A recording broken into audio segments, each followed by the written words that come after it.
Siapa kita? Baik, terima kasih. Selamat siang Bapak Ibu sekalian. Secara umum tadi sudah disampaikan oleh Pak Ketum. Saya ingin menekankan beberapa hal yang sebetulnya ya ironi buat kita para pekerja. Bapak Ibu di Kemenkes, Kementerian Kesehatan, Anda adalah aparatur negara. Kalau membuat regulasi, tolong dong jangan pikirkan ego kementeriannya sendiri. Ya, setuju teman-teman? Kalau Kementerian Kesehatan membuat regulasi, perhatikan juga faktor tenaga kerjaan, faktor industrinya. Karena kami para pekerja hidup dari industri. Dan bapak-bapak polisi dan masyarakat umum yang saya hormati, perlu diketahui bahwa 10% dari cukai rokok itu digunakan oleh Departemen Kesehatan. Jadi 10% ya. Jadi kalau tahun 2023 cukainya 213 triliun, itu berarti 21,3 triliun dipakai oleh Kementerian Kesehatan melalui pajak dan retribusi daerah. Selain itu, Departemen Kesehatan juga masih ambil uang yang sebetulnya dikembalikan negara buat daerah, buat pekerja, yaitu lewat dana bagi hasil cukai yang dipungut 2%. Jadi setiap tahun kalau ada 4 triliun dana dari negara dikembalikan daerah, 2 triliunnya diambil lagi oleh Kementerian Kesehatan. Jadi benar teman-teman tadi terdahulu mengatakan uangnya Kemenkes mau, tetapi rokoknya tidak mau. Bapak-bapak di Kementerian Kesehatan, Pak Polisi dan masyarakat umum sekalian, hari ini yang hadir tadi seperti dikatakan cuma 1%.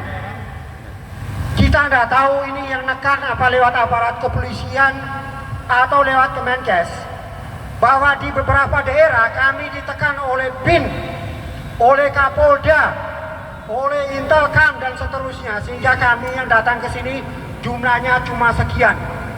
Tapi sekali lagi kalau hari ini aspirasi kami tidak didengar, ingat 10% dari cukai diambil untuk Kementerian Kesehatan, dan kami akan hadir lagi dengan jumlah 10%. Siap teman-teman? 10% ya. Jadi kalau 10% dari 220.000 pekerja, itu berarti nanti di depan gedung Kementerian Kesehatan ini akan dipenuhi minimal 20.000 pekerja RTMM. Siap? Siap? Yang kedua yang ingin saya sampaikan kepada Kementerian Kesehatan, stop buat regulasi yang anti rokok dengan menyampaikan informasi yang tidak masuk akal atau yang dibuat-buat. Misalnya diberikan gambar dan informasi rokok membunuhmu. Rokok membunuh siapa? Kami pekerja di sektor rokok sudah puluhan tahun di sana. Kami ada mati-mati, termasuk yang ngomong ini ya. Jadi masih ada. Jadi rokok tidak membunuh. Malah banyak yang kena penyakit jantung, kanker dan seterusnya adalah yang tidak merokok. Stop memberi informasi kalau rokok mengandung 8.000 zat berbahaya. Apakah itu 8.000? Tolong diterangkan kepada kami. Atau 83 penyebab zat kanker. Kanker apa? Kanker yang pasti ada adalah kantong kering, dan itu dialami oleh pekerja. Jadi sekali lagi kita dukung Kementerian Kesehatan mempromosikan kesehatan, tetapi dengan cara-cara yang benar. Jangan membuat berita bohong. Ya, mungkin pada suatu waktu kita akan menggugat Kementerian Kesehatan dianggap melakukan pembohongan publik. Ya, rokok membunuhmu dan seterusnya. Ya, jadi yang ketiga yang ingin disampaikan adalah bahwa ya, kami yang datang pada hari ini itu tidak dibiayai oleh perusahaan ya. Jadi Kementerian Kesehatan dan teman-teman aparat kepolisian dan lain-lain, jangan menganggap kami ini hadir karena dibayar oleh perusahaan. Tidak. Karena tekanan dari BIN, dari Polda dan seterusnya, malah perusahaan menjadi takut untuk mengirim karyawannya ikut pada kegiatan ini. Betul teman-teman? Tapi Bapak Ibu sekalian, Kemenkes dan masyarakat umum serta anggota sekalian, pada waktu yang akan datang kami tidak peduli ya mau ditekan oleh siapapun, karena ini menyangkut hajat hidup kami. Ya, rokok diproduksi kami yang kerjakan, tapi negara ngambil 72%. Jadi yang tinggal di pabrik cuma 28%. Bagaimana pekerjaannya supaya bisa sejahtera? Ya, jadi sekali lagi teman-teman, mungkin yang dari makanan minuman tidak tahu, rokok diproduksi di pabrik 72%-nya diambil oleh negara. Ini negara apa penjajah? Rampok.